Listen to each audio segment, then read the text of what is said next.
It's portal season, baby. Brandon Carroll from All Gators is joining us to talk about both football and basketball and the moves that these teams are making.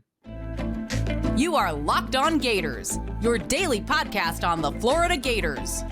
Part of the Locked On Podcast Network, your team every day.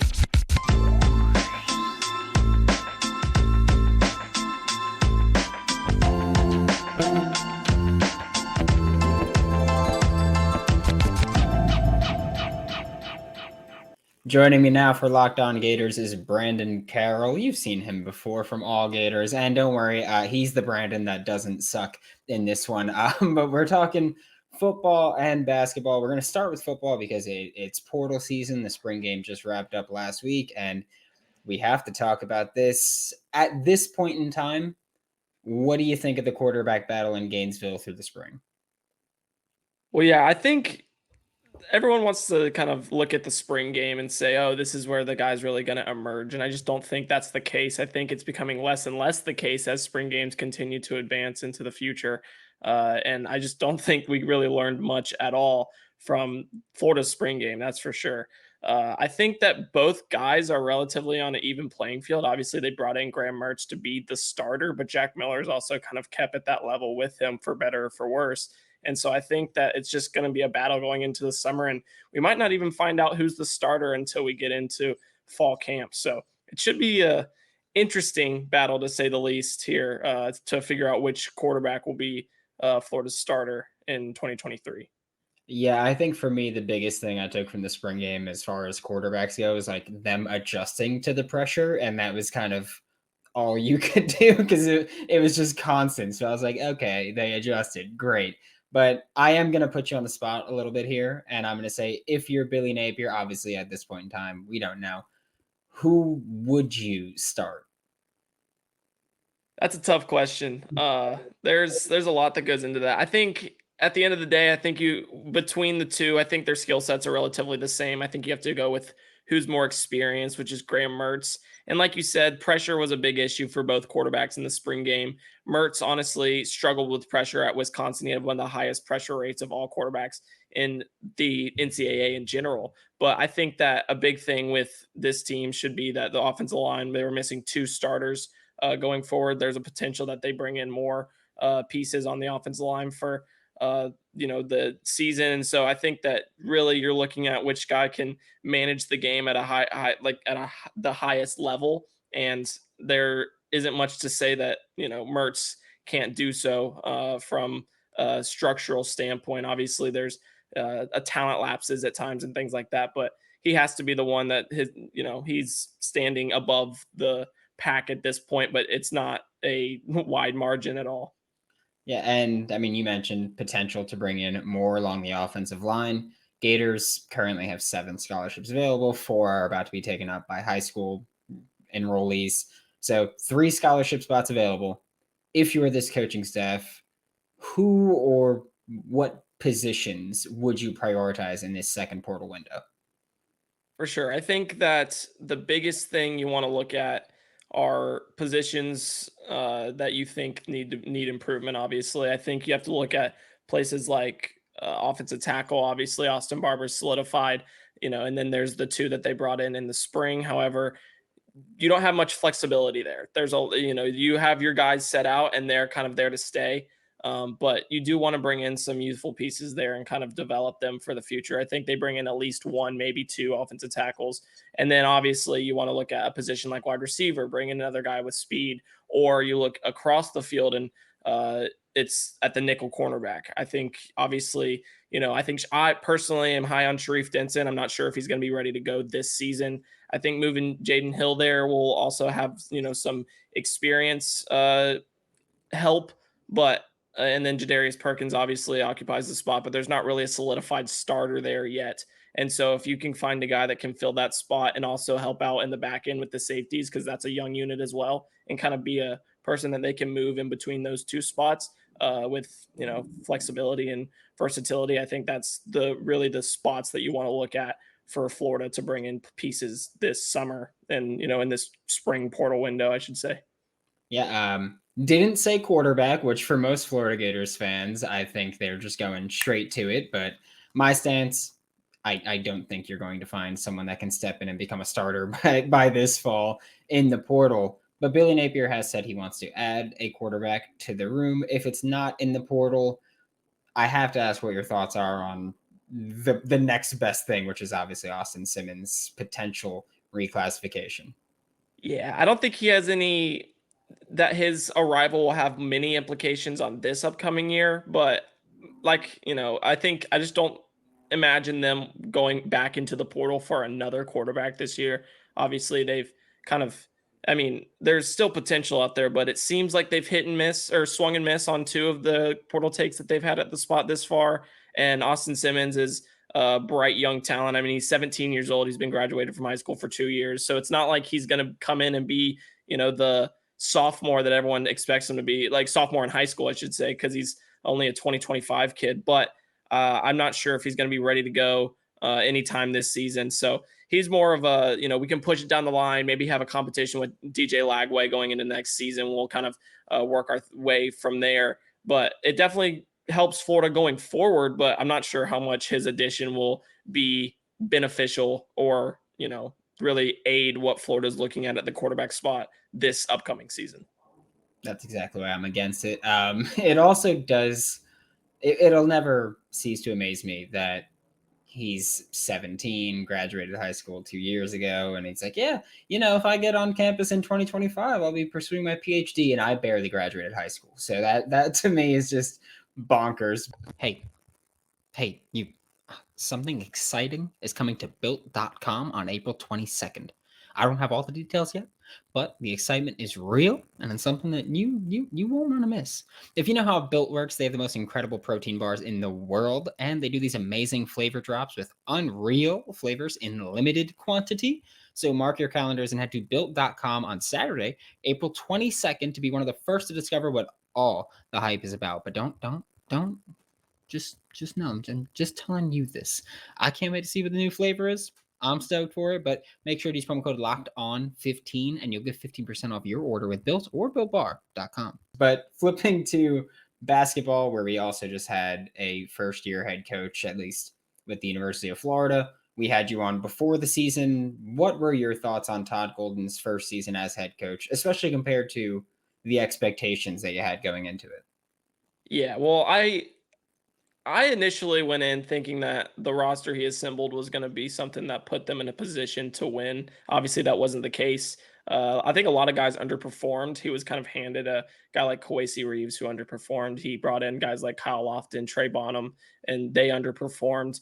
Obviously, Alex Fudge underperformed. It was just like a full underperformance of everybody not named Riley Kugel or Colin Castleton. I mean, Will Richards stepped up towards the end of the season, started to show the promise that really everyone expected from him, resulted in, him being a key piece going into this next season. But I was surprised, honestly, just at how, poor the play was at times. But I don't necessarily discredit, what the progression we saw from a guy like Riley Kugel, who stepped in late and they were able to get up to speed pretty quickly. And he became the face of the franchise there at the end of the season. And, is obviously going to be that going into next season. But I would say that it set a foundation that, they understand what they need to fix. And there were also good points. The defense was good throughout most of the season. And I say good, it was really elite throughout most of the season. And then, they just struggled to score the basketball. And really a lot of that came because of the inability in the backcourt to really get a bucket, whether it came from a 3-point shot or getting to the bucket in general. So it'll be interesting to see going into next season how they adapt to the SEC play. But I'm not sold on, Golden being a bust or anything like that, as a lot of fans are, as I've seen in my mentions throughout the season. So it should be an interesting upcoming slate for Florida Gators basketball. Yeah, I think that for anybody that's going, oh yeah, Billy Napier or Todd Golden, just not it. Little bit premature there, but you mentioned the underwhelming performances, like they underperformed. Does that maybe make you question a little bit the evaluation process that went into last year building this roster? A little bit, but it's not to the point where I'm like, oh no, they can't evaluate talent. I think more so it's always an adjustment period for a head coach coming from obviously San Francisco to Florida. I think he grabbed Kyle Lofton believing that he was going to be a dynamic guard that could translate what he did at St. Bonaventure to Florida. He was an uber productive guard at St. Bonaventure, was, one of the most played players of any player in the past 5 seasons in college basketball. If not, I think he might have played the most minutes of any guy in college basketball over the past 5 seasons. So like he had the experience and had the ability to kind of manage the game the way Todd Golden wanted. But I don't think he had the ability to score off the dribble or facilitate in a consistent manner that everyone expected for him from the coaching staff. So he's mainly the one that I was concerned about. And then they took a risk on just getting athletic talent, like obviously Trey Bonham, who was highly efficient, Alex Fudge, who is just, I think he's one of the most athletic players in college basketball, but, it didn't translate to the court. So it was, I don't know. I'm not too sold on it, being a inability to evaluate, more so just misses, which they happen. It's part of the game. So you just have to make sure they hit on the ones coming in this season to really change that narrative there. Yeah, I think a big part of it also had to be like Todd Golden showed up and it was immediately like, all right, go build your roster really quickly. Yeah. And he kind of had to just rush that along. But he did absolutely annihilate the hit with Riley Kugel. How important is that for Todd Golden and this program to just have Kugel back for another year when obviously, I mean, there were rumors of, maybe he transfers out, but my biggest fear was the NBA calling his name. Yeah, he kind of shut down transfer rumors rather soon, and obviously there's times where guys will say that, and then they're in the transfer portal and they're going to the the Dukes or the North Carolinas or the Kentuckys a few months later. But that wasn't the case with Kugel. I kind of had a feeling that he'd play into his loyalty there because just call back to the time where he was being recruited. Obviously, Mississippi State underwent some turnover, and you looked at his options. He had Georgia, Mississippi State, Florida, LSU. So like the teams that were coming and calling this season weren't in on him when they should have been in on him last offseason. He felt that he was kind of given an opportunity to operate underneath Todd Golden at Florida, and he wanted to live true to that as long as he was in college basketball. And now he's returning, and like you said, it's a huge opportunity for Todd Golden to get a player of his caliber back and really build what he's wanting to build at the University of Florida. He's an elite shot creator. He's someone that is going to be a lottery pick if he performs at the level he did over the last 10 or so games last season, probably more, but 10 without Colin Castleton, where he was the number one guy. And so you're looking at this team and he is your face of the franchise. He's the guy you want, being your leading scorer, you put all your eggs in his basket and let everyone else around him be complementary to what he does on the court. So I think that getting him back is a huge step in the right direction. And it was the number one concern going into the offseason. They were able to accomplish that. So automatically, no matter what happens the rest of the way with the transfer portal, that's a win. You won the offseason because you got that guy back that could potentially be a top 15 player in the NCAA next season, if not better. Yeah, I can tell when watching Riley Kugel that he plays 2K. The amount of step backs he shoots, he plays 2K. I could tell. So one thing I will say, so I kind of equate him to a Jordan Poole. It always looks like they're playing pickup basketball while they're playing in regulated basketball, and it can be really fun. Like Jordan Poole looks like he's playing out at Rucker Park at every opportunity he gets. It's crazy to watch how they just play so loose, and it looks like they're just kind of out there having fun. They look like me last night at the local church that I was at, just hooping. But I just think there's little things like that. I think those two are very similar in the way that they operate, just being so loose and just hooping, dude. They're just playing basketball, and it works for both of them. So it, at times for Poole, but there's their ups and downs that come with that. But I do think that he is Kugel at least is a fun basketball player for the University of Florida to have. He brings a lot of eyes that's for sure. Yeah, you don't want to see me play basketball. Let me just say that it ain't pretty when I'm out there. It's like, and not to bring up a specific player to insult him with this at all, but it's like when Myron Jones is off, that's me when I'm on. Like it's that bad. I'm just not talented here. But one more player to talk about before we start talking about the new additions. Alex Fudge declared for the draft. You mentioned him as someone who, one of the most athletic guys in college basketball, but just didn't put it together on the court and kind of underperformed a bit. Were you shocked at all by his decision to declare?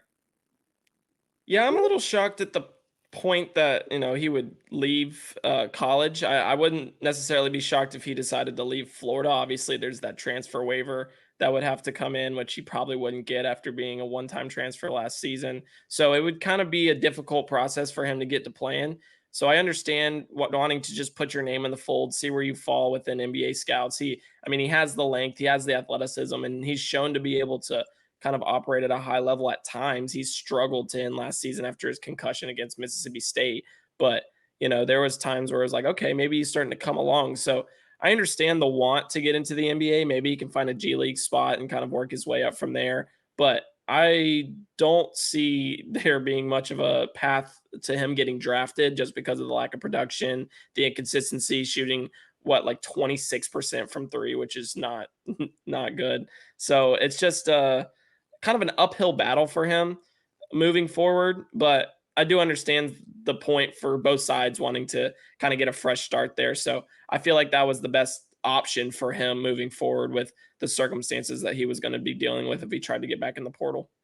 Yeah, and obviously Florida had a lot of roster turnover following this season, whether it was losing guys to the NBA or the transfer portal, or running out of eligibility, I guess is what we'll say for some. But how do you kind of feel about Todd Golden's job replacing that talent so far in the transfer portal?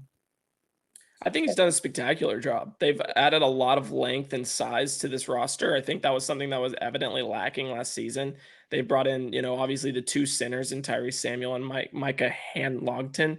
And they also have, EJ Jarvis, who can kind of play that five spot if needed. He won't need to. He's going to be able to play the four and be just fine there. But they have athleticism, size, and obviously Walter Clayton Jr. is going to be a very fun combo guard to be able to operate through at points next season. So you got a lot of pieces that you were missing last season, a lot of ability to, crash the boards, play defense, find shots at any point necessary, even when you're struggling, just setting up in your offense. You can just have multiple guys that can go get a bucket when they need a bucket. So I'm impressed with what Todd Golden and company have been able to do, especially in the front court. I think they need to add one, if not two more pieces in that, 1 through 3 range, but they have 3 scholarships available to do it. So they're not done in the portal moving forward. Yeah.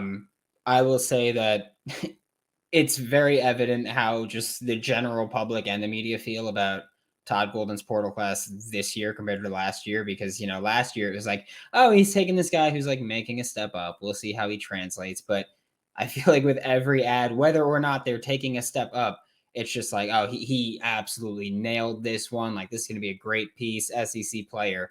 So I think it's awesome to just see that stark difference immediately. But with those 3 scholarship spots, I mean, what do you think has been, or 3 scholarship spots remaining, what do you think has been maybe the biggest challenge so far and going forward, whether it's replacing Colin Castleton, who I love him, or getting more versatile offensive players, more ball handlers? Yeah, I think they've done a good job replacing Castleton. They have Handlogton, who's kind of, your defensive and rebounding center, who's continuing to work on his offensive game. I mean, you don't want him putting the ball on the floor too often, but if you get him down low, he's 7'1", so he's going to be able to get a bucket at points. Tyrese Samuel's more of your offensive guy. So I think they've done a good job there with kind of finding 2 pieces to fill Castleton's void. Obviously, Castleton is not a replaceable character. He's not someone that you just bring in another guy and you're like, all right, here we go. Unless they got Hunter Dickinson from Michigan, which wasn't going to happen. So we're just kind of having, a little bit of a time where Florida is looking to equip it not only with talent that can replace the skill set that Castleton had in multiple, pieces, but they're also creating more depth along that front court. But I think the biggest kind of, how did you word it? Just point of emphasis, I guess, moving for, the biggest struggle or anything like that for this Florida team was just finding a ball handler at the 1. I think Walter Clayton is obviously a combo guard. He can play both spots, but he operated mostly at Iona as a 2 guard. He's, your guy that you can kick out to him. He shot an incredible clip from spot up threes last year. I think it was close to 50% from the floor whenever he had a spot up opportunity from beyond the arc. So you have little things like that he's able to do. So if you get a primary ball handler that can kind of split duties with him as a 50-50 in terms of who brings the ball up the court, who operates as the one, you're going to have a dynamic backcourt with two guys that can really get after it. And then you can place Riley Kugel at the three. You can really mix and match who comes off the bench and have just a deep, deep team compared to last season where you had your starting five and then you had to really look down that bench. All right, who are you putting in right now? Because we don't really have anybody that can fill these voids out here on the floor. So it's definitely it's still a work in progress, but the foundation laid is looking to be very, very talented and deep for this Florida team in 23-24. Yeah, and I'm not going to ask you for like a record prediction or we're not going to go game by game here, but kind of what are you expecting for the Florida Gators basketball team for the 2023-24 season? Yeah, obviously there's still room to go. I want to see how this roster is completely placed before I get into a prediction in general or, just my thoughts on the team. I think expectations, however, should be they have to get back in the tournament. They have to have a good run enough to where they were a bubble team for most of the season this year. They lost to Vanderbilt and that kind of put them down. And then Colin Castleton gets injured and there goes their season. So they were on the bubble for a good while and they had an opportunity in a road to get to the NCAA tournament. Obviously it didn't work out. Next year, they need to be in the tournament and be in it comfortably, in my opinion, before March rolls around, before they step into the SEC tournament, maybe win a few games in the SEC tournament to really solidify themselves as a contender in March. But I don't think, I want to put like, oh, they're a, second, third weekend team. Cause I'm not 100% sure about anything like that right now, because I don't know what the roster looks like. But the tournament has to be the goal moving forward, because that's where the University of Florida should be every season. They should always be in the tournament. And the past few seasons, they haven't lived up to that billing. So that's really my thoughts on what this team should be from an expectation standpoint going into next season. Thank you so much, Brandon. This was Brandon Carroll with All Gators. Catch him on Twitter at @It'sBCarroll, and you will see him more frequently on Locked On Gators.